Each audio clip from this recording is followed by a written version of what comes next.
Nightcast. Stephen Lloyd Gilbreth brings you the current news from the world today and how it relates to Bible prophecy. Understanding the end-time events leading to the peaceful world tomorrow. Ladies and gentlemen, Stephen Lloyd Gilbreth. Well, greetings, friends, and welcome to this March 12, 2014 edition of Nightcast. It's not exactly 9/11, but two women have died after a gas leak sparked an explosion which leveled two buildings in East Harlem, New York. At least 18 others have been injured in the incident, which sent smoke billowing into the city sky. So today, at approximately 9:30 a.m., there was a major explosion that destroyed two buildings. Explosion was based on a gas leak. The impact affected buildings around the two that were destroyed. Very heavy impact on the surrounding buildings. A heavy fire has ensued as well. Fire is now up to a 5-alarm level of response, and FDNY is continuing its efforts to contain the fire, and then in the coming hours to finally put the fire out. There was no warning in advance. From the information we have now, I'd like to emphasize everything I'm telling you is based on preliminary information. This is the best information we have at this moment. It is by definition preliminary. But from what we know now, the only indication of danger came about 15 minutes earlier when a gas leak was reported to Con Edison. Con Ed dispatched a team immediately to respond. The explosion occurred before that team could arrive. As soon as the explosion was called in, FDNY responded literally within 2 minutes of the call for help. FDNY is now again in the process of putting out the fire. Con Ed is in the process of shutting down all gas mains going into this building. Friends, that's New York City Mayor Bill de Blasio, who said the glass leak had been reported to the utility company just 15 minutes before that blaze. We're going to go on now with news on the Malaysian Airlines flight MH370. The fate of that plane still remains a mystery. Nearly 40 planes and an even greater number of ships are into their 5th day of a massive search. That they've found no trace of the missing airliner is down to one thing: they have no idea where to look. The Malaysian authorities are under increasing pressure to be clearer about what they know. Today they came clean. They have almost no information. Flight MH370 disappeared from civilian radar early on Saturday morning. Military radar records showed an unidentified object hundreds of miles west of its flight path. And that's it. When we look at their recording, it proves that there is a possibility that this aircraft made a turn back. But we are not sure whether it is the same aircraft. For the elderly parents of Rodney Burrows, who was on board the ill-fated flight with his wife Mary, it is the total lack of information which is so painful. There is no news whatsoever. It's just disappeared off the face of the earth. And if we could just find some wreckage or something, would be a help, probably. What we've learnt almost 5 days after flight MH370 vanished must be of concern to the millions of passengers passing through this and other airports in the region, that the authorities know almost nothing about what happened to the airliner, and that in their search for it, they are just guessing. Jonathan Head, BBC News, Kuala Lumpur. Thank you, Jonathan. And we have an update report, again by Jonathan Head, that reveals the last communication received from a Malaysian Airlines plane suggesting that everything was normal on board minutes before it went missing over the South China Sea, according to Malaysian authorities. And China satellite has spotted, as of Sunday, now they're just releasing this today, they spotted from their satellite some debris that they believe could be the plane, but that area where they found this has already been in the searching pattern, which covers some 27,000 nautical miles of the ships and the planes that are searching for this missing Malaysian plane. But here again with more on this updated video is Jonathan Head. It's not the first time possible debris has been sighted. This, though, was photographed by a Chinese satellite south of Vietnam 4 days ago and just published on a government website. Aircraft and ships from a dozen different countries have already scanned these seas for the past 5 days and found nothing. If the missing airliner went down here, it is extraordinary that it left no trace. Malaysian officials have offered scant and sometimes confusing information. Please. Today, they were struggling to explain why they knew so little about the plane's location. When we look at their recording, it proves that there is a possibility that this aircraft make a turn back. But we are not sure whether it is the same aircraft. Flight MH370 was almost an hour into its journey when Malaysian Air Traffic Control bid the pilot farewell as he moved out of their airspace. His last words, "All right, roger that," suggested nothing was wrong. That was at 1:30 a.m. But Malaysian military radar records show an unidentified object flying an hour later over the Andaman Sea. And that is all they have to go on. So what might have happened in the cockpit in those last minutes? Philip Riddell is a veteran pilot who flies Boeing airliners. In a simulator, he goes through some standard flight procedures. But what about an emergency? If we had an emergency on the aeroplane, first thing you would see is a red flashing light called the master warning light, and that would be shown on both sides. And that would attract your attention because the pilots will be looking forward, and then you check your warning panel to see what the emergency is. And the pilot can punch a code into the plane's transponder that sends out a distress signal. That didn't happen with flight MH370. What we've learnt 5 days after flight MH370 vanished must be of concern to the millions of passengers passing through this and other airports in the region. 2 of those on board were Rodney and Mary Burrows from Australia. Rodney's parents had been about to visit them in China to celebrate Mary's birthday. There is no news whatsoever. It's just disappeared off the face of the earth. And if we could just find some wreckage or something, would be a help, probably. In the Malaysian capital, people have been leaving prayers for the passengers and crew of the missing airliner.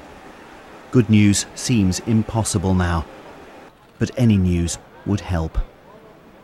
Jonathan Head, BBC News, Kuala Lumpur. Thank you, friends. The tense situation in the Ukraine, especially around Crimea, continues. Pro-Moscow authorities on the Crimean Peninsula are holding a referendum Sunday on whether the region should separate from the Ukraine and join Russia. Ukraine's interim government, the EU, and the US have condemned the move as illegal. John Simpson describes the tense moment in the region.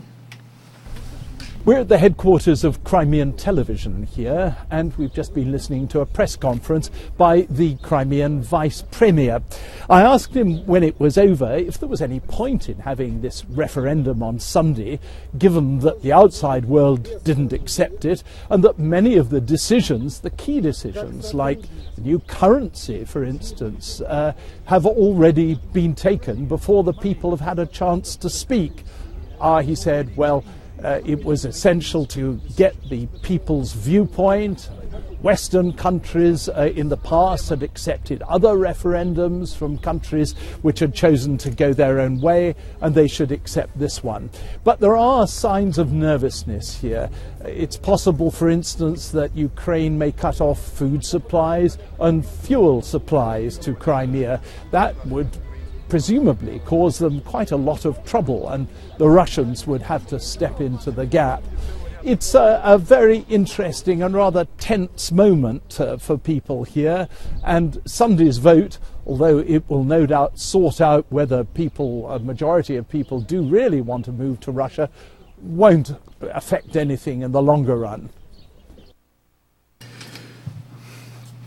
Thank you. Okay, and friends, if we can get our buttons to work here. There we go. All right, good. Once in a while buttons freeze up. I got to maybe get some 3-in-1 oil and put on the keyboard there, or something like that. All right, I'm not going to put 3-in-1 oil on that keyboard. I'm just having a little bit of fun tonight. In today's news, billionaire George Soros has told the BBC that the European Union may not survive its long-lasting stagnation. He told Evan Davis that Germany was responsible for many of Europe's problems because Germany had not taken on a leadership role. The euro is here to stay because Germany wants it to be here, and they'll do always the minimum, but whatever they have to do to keep it there. The trouble is that they only do the minimum, and because of that, the divergence between the debtors and the creditors is getting worse and worse.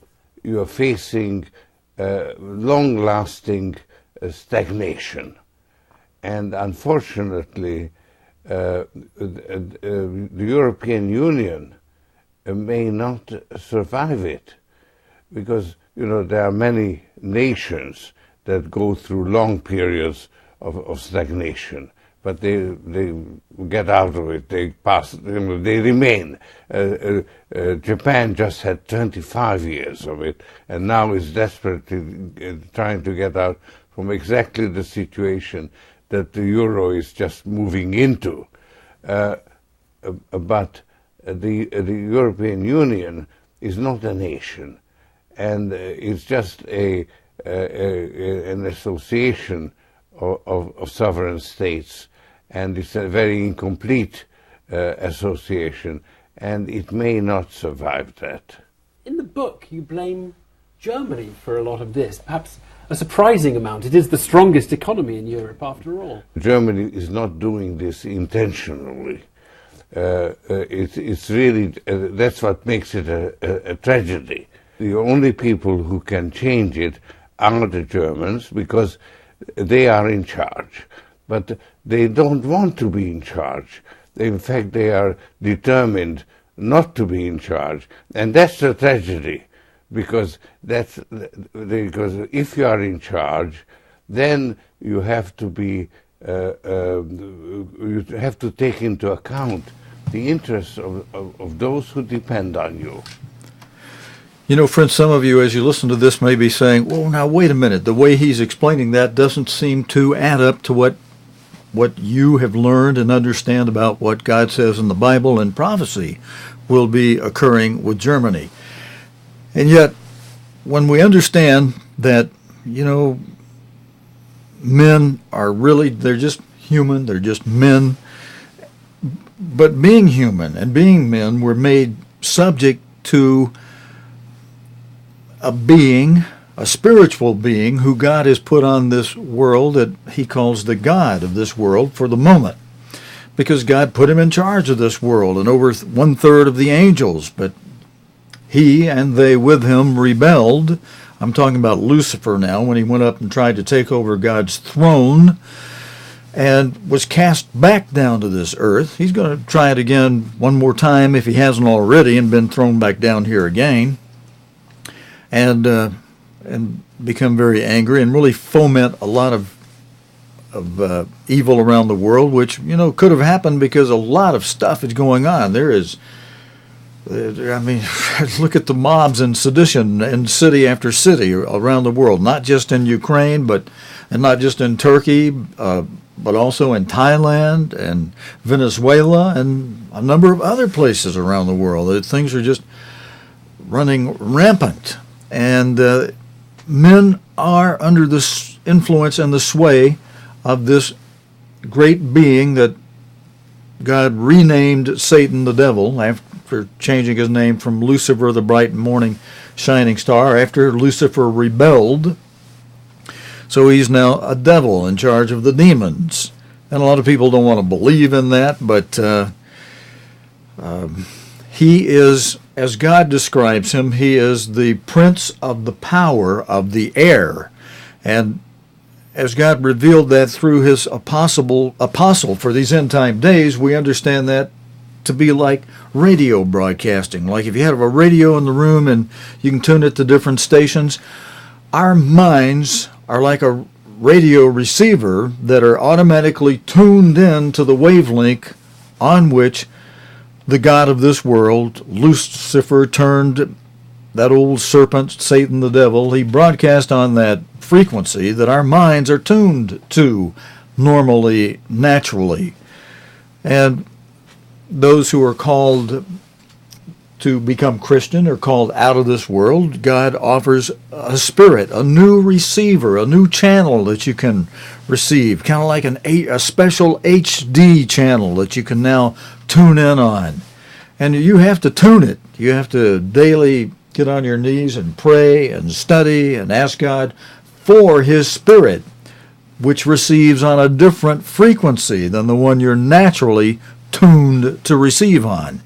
So the men of this world, they receive this influence of Satan the devil, the god of this world, who has a plan to thwart God's plan. That's his plan. However, he will not succeed at it. He'll come what looks to be very, very close to succeeding. And were it not for the fact that God has promised in Matthew 24 and in Luke 21 that before man would fry himself with nukes, before he would totally wipe all mankind, create genocide, and wipe out all mankind from the face of this earth, Jesus Christ will intervene for the elect's sake. He'll let's just take a quick look at that. We have time to do that before we play out the rest of tonight's news. If you want to turn with me, you turn to Matthew 24, and we look at verse... I'm going to have to chase it down. I think it's verse 36. Let me try that. See if that, or verse 21, 22, I think it is actually. Some of you were praying for me, I guess. Thank you very much. I think that's where it is. Verse 21 says, "For then shall be great tribulation, such as was not since the beginning of the world to this time, no, nor ever shall be." This is going to be the time of Jacob's trouble. As it's saying here, a time that's so bad that since the beginning of the world it's never been as bad as what this is going to be, nor ever again will be. This is going to be a time of extreme trouble. It's pictured on our chart from the book of Revelation, chapter 6, the fifth one over, where it says number 5 there, great tribulation. That is the fifth seal of Revelation 6 that is depicted as the Great Tribulation. Jesus Christ described it as a time of great martyrdom. It'll be a time when the saints of God are killed again. It'll be a time of World War III. It'll be the time when the beast, the seventh head of the beast power, rises and is crowned in Frankfurt, Germany, to be the new emperor of a revived Holy Roman Empire. It's going to be the most terrible time on the face of the earth ever has been.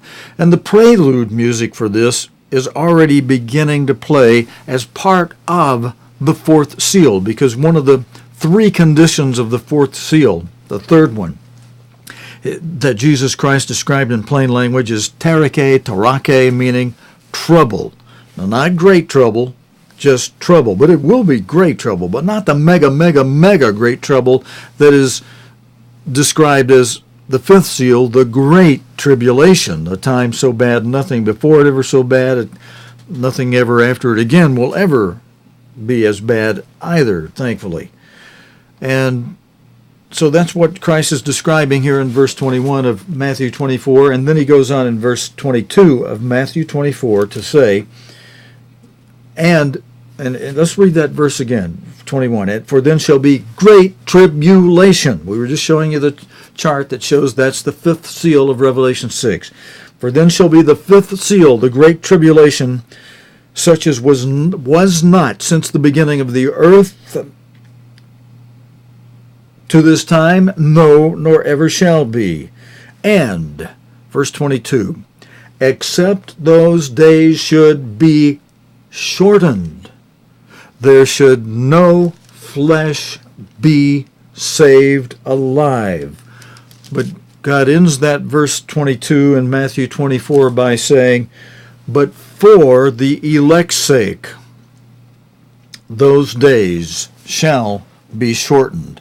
And friends, if you don't know who the elect are, there are people for whom you should be very thankful.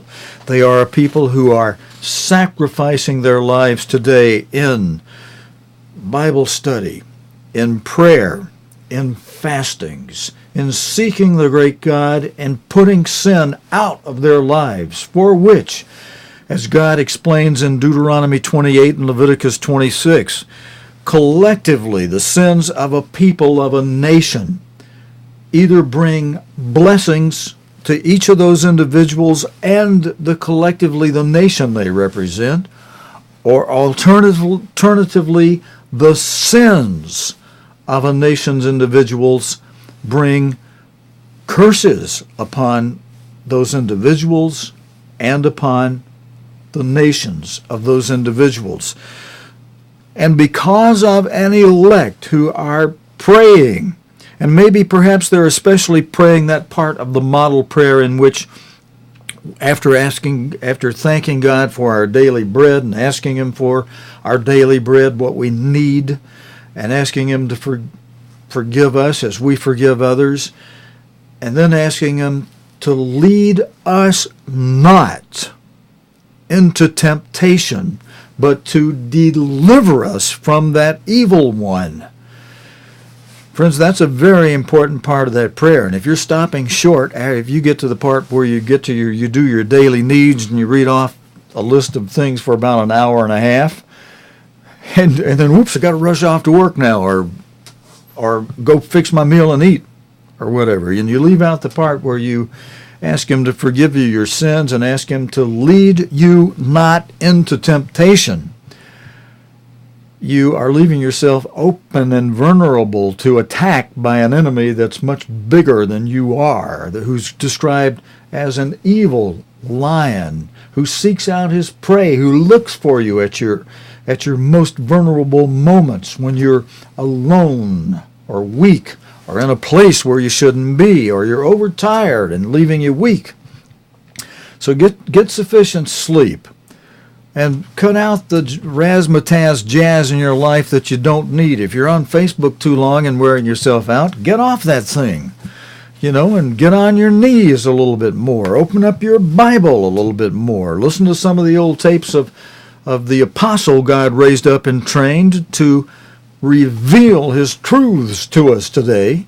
And we're going to start playing, we may begin to start playing some of we're working on the drawing board on possibly playing some things from him during the half hour before our live broadcast, and putting it on in such a way that anybody that comes in a little early will see the remainder of that, and then we're trying to see if our streaming host, who's doing some wonderful upgrading work for us, will be able to have our broadcast start the archive after the other broadcast we put on before the live one. We'll tell you more about that later. I've got another video that features the billionaire investor George Soros that I dug out of the archive from a little more than a year ago, back in January, a little more than a year ago, I think, that'd be 2 years ago, January 2012, during the Davos economic conference. Billionaire who you just heard, investor George Soros, was there at Davos, and he was speaking at a news conference, and he said that Germany's become Europe's, and in that video 2 years ago he said Germany has become Europe's taskmaster, imposing tough fiscal discipline filling a role traditionally played by the International Monetary Fund. He made those remarks, like I said, during a news conference at the World Economic Forum in Davos in January 2012. And when he finishes, I want to come back and explain something from today's news that relates to Chancellor Angela Merkel and her background in East Germany, and the president, who you very little hear about, the president of Germany, who also hails from East Germany. They both have a very similar background, and the president of Germany spoke out today in a bold way, which Mr. Soros, almost maybe they heard what you said and decided to get tough in their approach, because they're starting to sound a little bossy now. But let's hear George Soros from January 2012, and then I'll be back with further comment on this. Instead of the IMF, Germany is acting as the taskmaster, imposing tough fiscal discipline. And this will generate both economic and political tensions that could destroy the European Union. It is Germany that dictates European policy, because at times of crisis, the creditors are in the driver's seat. The trouble is that the austerity that Germany wants to impose will push Europe into a deflationary debt spiral. Reducing the budget deficit will put both wages and profits under downward pressure. The economy will contract and tax revenues will fall. So the debt burden, which is a ratio of the accumulated debt to the GDP, will actually rise. You must first impose strict fiscal discipline on the deficit countries and encourage structural reforms, but then you must find some stimulus to get you out of the deflationary spiral, because structural reforms alone will not do it. Okay, thank you, Mr. Soros. Now, the president of Germany, very little heard of, but Germany has a president who, even though it's kind of a role similar to what the Queen of England has as opposed to the Prime Minister or Foreign Minister of England, you've got this Queen who is in not a exactly rulership role, and yet she is elevated above these others. Well, same thing in Germany. You've got a president, very little heard of, and he very rarely ever speaks out. But today he did speak out, and I'm going to save that till tomorrow night. And I'm going to use the prerogative that I sometimes exercise to go more than a half hour, sometimes 44 minutes on a program. Sometimes on Sunday nights we have to go an hour because of the 2 days we don't do a program on Friday and Saturday, because I want to show you another story related to Germany and World War II and the Nazis, and I want to cover a story from today regarding rockets and Israel.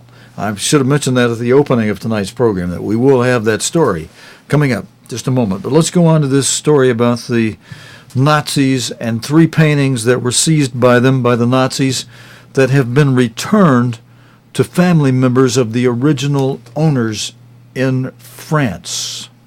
Nazis have been stealing art out of Warsaw, Amsterdam, Paris. And to put a team together and try to protect what's left and find what's missing. This is how Hollywood portrayed a small group of men who managed to get behind enemy lines and retrieve artwork which had been stolen by the Nazis. It's a true story from 1943 that inspired George Clooney, who directed the film. Coincidentally or not, one day before the release of the film Monuments Men, 3 stolen paintings were returned to the grandchildren and great-grandchildren of the original owners. L'objectif, c'est bien entendu de rendre tous ces tableaux. The objective is to give back all these paintings, the French culture minister says. Nazi crimes are enduring crimes, and these paintings will never belong to French museums. Ils ont vocation à être rendus. They include a portrait of a woman oil canvas dating from the 18th century, mountain landscape by Flemish artist, and a Madonna and child painting. It's unbelievable what's happened. I mean, think about all these years. It was not even in the cards, so to speak. But the French government was very helpful in fighting this, and we owe great gratitude to them. More than 100,000 possessions are believed to have been looted or stolen between 1940 and 1944 in France alone. While many have been returned to Jewish families, there's still nearly 2,000 of them that remain unclaimed. Mariko Oi, BBC News.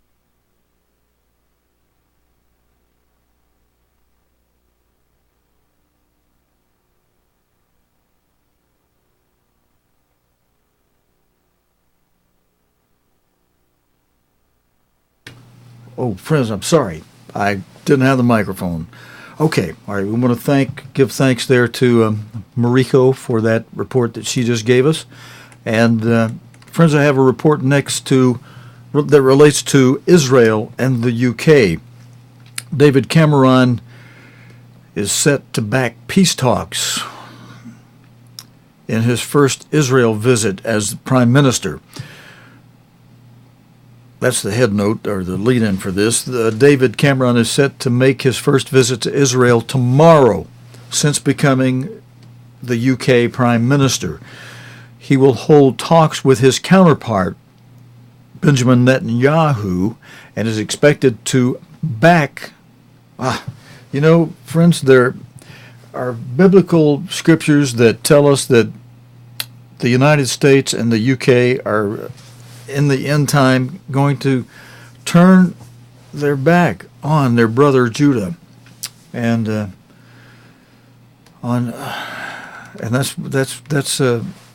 that's really what's going to happen as you hear this story, because of the hypocrisy that's happening in this. But David Cameron is expected to back U.S. efforts to restart talks between the Israelis and the Palestinians. For a long time, some of us, I think, could see if they just leave it alone. It's on the back burner, leave it back there. Don't push these peace talks. It's not really a PEACE talk. It's a PIECE talk. It's a piece of land that the U.S. and the U.K., or now the U.K. along with the U.S., are going to be trying to push Judah, Israel, into giving away to its enemies, and without really getting concessions from the enemy for peace. I mean, the least little thing blows up. After this story, you're going to hear about rockets, not just a few, but a barrage of rockets being launched into Israel today. We'll get to that story in a moment. All right, let's get on with this one. Mr. Cameron's agenda is UK-Israeli trade and the conflict in Syria. I know the trade, okay, on the trade, and maybe help do something about Syria. If you're big enough to do that, yeah. He'll address the Israeli Parliament, the Knesset, and which is the Knesset. With this report, friends, here's Yolande Nell. Britain has an historic role in the Middle East conflict, and Israeli and Palestinian leaders have continued to drop by at Downing Street, although its influence has diminished. The United States led the latest efforts to revive peace talks and is presenting both sides with a framework deal. But now it's the turn of David Cameron to lend a hand and make an entrance in the region. So what will his message be? In Israel, known as the startup nation, Mr. Cameron will want to highlight Britain as a business partner, as well as a political player.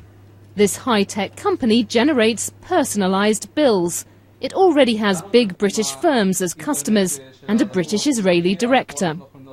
Expressing support for UK-Israel business relations, I think, is something very positive. I think not just Mr. Cameron, but the government past and going back many years has been very interested in making sure that the two countries enjoy a special relationship. Recently, though, political relations have soured. The UK has warned Israel it's lost support because of settlement building on occupied land that the Palestinians want for their future state. When Mr. Cameron meets Israelis, he'll stick to Britain's usual line that settlements are illegal under international law, something Israel disputes. But when he comes here to the West Bank, the Palestinians will ask him to ban settlement products and for the UK to play a more active role in peace talks. This luxury hotel is part of a West Bank chain run by a British Palestinian businessman. He tells me the PM can help negotiations. His message should be making peace and support us with Israelis to have a peace, to support us to get our country back. Because nobody will invest in Palestine or anywhere in the world without having peace and having an stable economy.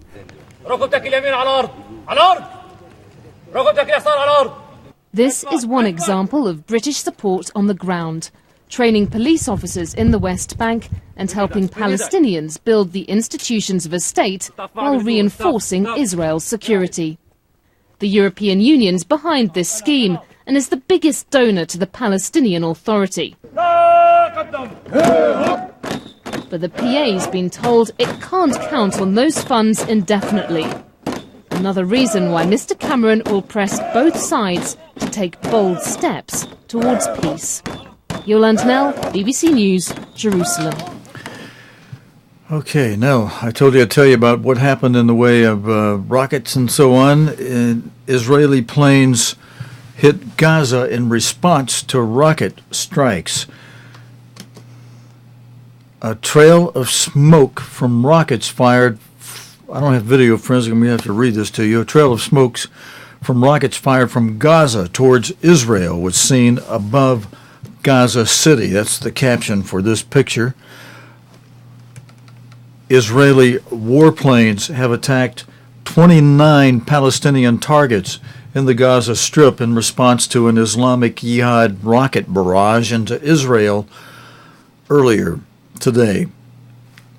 Palestinian eyewitnesses and journalists said the warplanes hit bases of the Hamas rulers and the armed wing of Islamist Jihad. Israel is also reported to have closed border crossings with the Gaza Strip. Militants fired more than 30 rockets into southern Israel, officials say. An Israeli military spokesman said 5 of those rockets hit populated urban civilian areas. He said that a number of others were intercepted by the Iron Dome missile defense system. It was the heaviest barrage since the November 2012 conflict in Gaza ended. Islamic Jihad said it fired the rockets in retaliation for yesterday's killing of 3 of its militants in an earlier Israeli airstrike. The Voice of Israel said today, the VOI, the Voice of Israel, said earlier today on the Israeli Defense Force that the Israeli Defense Force, the IDF, had closed border crossings in response to the rocket attacks. It cited Israeli Defense Minister Moshe Ya'yan as saying that Israel held Hamas responsible for the escalation in violence and warned it would pay a heavy price. But Hamas released an equally belligerent statement. He says, our Mujahideen, they responded to the Zionist aggression by firing tens of rockets, it said.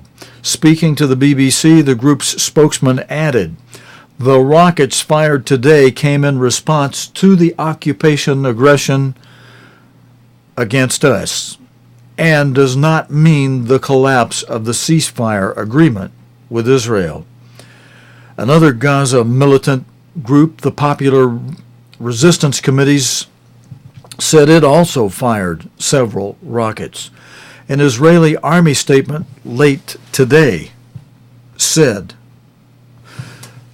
that the remains of 60 rockets so far had been found. Witnesses said that there were Israeli retaliatory strikes throughout the coastal strip on facilities operated by Islamic Jihadist military wing, the Al-Quds brigades, and on targets belonging to Hamas's military wing. In response to the massive rocket attack that hit Israel earlier this evening, the Israeli Air Force targeted 29 terrorist sites in the Gaza Strip. Direct hits were confirmed, the Army statement said. And Israeli military spokesman said some rockets had hit urban civilian areas, including Sederot. The Al-Quds brigades at the funeral of comrades whose deaths were said to have sparked the rocket attacks. The retaliation was precise and prompt. We targeted the infrastructure that serves the terrorists where they train, plan and implemented where they train and plan their hideous attacks, according to Lieutenant Colonel Peter Lerner. Code red sirens had sounded across southern Israel after the militants had fired rockets. One exploded near a patrol station and another near a public library, a police spokesman said. A statement by the Al-Quds brigade said the barrage was its initial response to the crimes of the Zionist enemy in the occupied West Bank and Gaza Strip. Friends, I'm just reading this story to you, the latest of which was the assassination of 3 of its members yesterday. After today's rocket barrage, Israeli Prime Minister Netanyahu said, "We won't flinch. We will continue to hurt those who try to hurt us." He said that the number of rockets this year has been the lowest in the past decade. Iranian-backed Islamist Jihad and other groups have sporadically fired rockets and mortars at Israel since the 2012 conflict ended, while the Hamas movement that governs Gaza has refrained from doing so. However, an Israeli military statement said it held Hamas responsible for all attacks emanating from the coastal territory. Israel pulled its troops and settlers out of the Gaza Strip, now run by Hamas, in 2005. But it maintains a naval and air blockade and restricts the overland movement of people and goods across their shared border. And friends, that's the end of that article that I have for you, but I do have a feature article, a very short one, just a couple of paragraphs, and I can read this one pretty easy to you and not bore you too bad with this one. In fact, this one is very interesting. This is an article by Quentin Somerville, the BBC News journalist in Jerusalem, who entitled this article, "Heaviest Attack Since 2012. He says, "The barrage began in the early evening.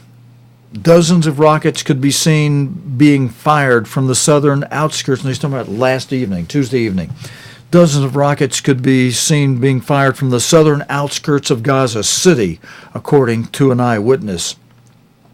In southern Israel, sirens sounded, and those in range were told to take shelter. One rocket landed near a library, another beside a patrol station. It is the heaviest attack in the last 2 years. The number of rockets fired at Israel from Gaza has been falling. Islamic Jihad said it carried out the attack in response to the Israeli raid yesterday, which killed 3 of its fighters. Prime Minister Benjamin Netanyahu has warned that Israel would respond, quote, with great force, end quote, against anyone threatening its security. The country's Iron Dome defense system intercepted at least 3 of the rockets. Israel's military responded with artillery fire, striking both the north and south of Gaza. And friends, that's it for today. Thanks for joining us on this Wednesday edition of Nightcast. News related to the Bible and prophecy. God willing, and the creek don't rise. We'll be back again tomorrow night, Thursday night, with the current day's edition of news related to the Bible and prophecy here on Nightcast. Until next time, this is your host, Stephen Lloyd Gilbreth, saying thanks for joining us, and so long, friends. You have been watching Nightcast with Stephen Lloyd Gilbreth. Nightcast can be seen Sunday through Thursday nights here on COGTV.org. Tonight's program is also available anytime on demand in the COGTV.org video archive.